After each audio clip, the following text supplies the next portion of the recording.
নম্বর দিনভরের শুরুতে যে খবরের দিকে নজর রাখবো, আরও বিপাকে পার্থ চট্টোপাধ্যায়। এবার পার্থকে হেফাজতে নিতে চায় সিবিআই। প্রাথমিক দুর্নীতি তদন্তে পার্থকে হেফাজতে চায় সিবিআই।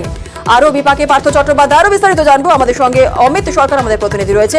অমিত, আরও বিপাকে পার্থ চট্টোপাধ্যায়, পার্থকে হেফাজতে নিতে চায় সিবিআই। একটু জানতে চাইবো যে সিবিআই সূত্রে আর কি জানতে পারছো?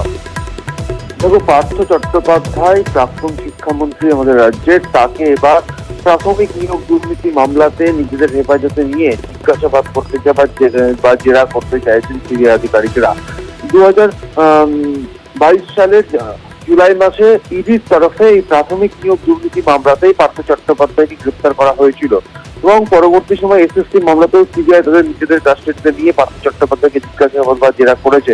এবার প্রাথমিক নিয়োগ দুর্নীতি মামলা, যে মামলায় পার্থ চট্টোপাধ্যায় এবং অপর আরো একজন অভিযুক্ত যাকে ইডি গ্রেপ্তার করেছিল অয়নশীল, এই দুজনকে নিজেদের হেফাজতে নিতে চাইছে এবং এই মর্মে গতকালই নগর দায়রা আদালতে, যে বিশেষ সিবিআই আদালত রয়েছে, সেখানে সিবিআই তরফে আবেদন করা হয়েছে। এবার দেখার যে আজকে প্রোডাকশন ওয়ারেন্ট করিয়ে আজকে কি পার্থ চট্টোপাধ্যায়কে নিজেদের হেফাজতে নেওয়া হবে, সেদিকে কিন্তু আমরা লক্ষ্য থাকবে। তবে গতকালই সিবিআই তরফে নগর দায়রা আদালতে, যে বিশেষ সিবিআই আদালত রয়েছে, সেখানে পার্থ চট্টোপাধ্যায় এবং অয়নশীল এই দুই অভিযুক্তকে প্রাথমিক শিক্ষক নিয়োগ দুর্নীতি মামলায় নিজেদের হেফাজতে নিতে আবেদন করা হয়েছে সিবিআই তরফে।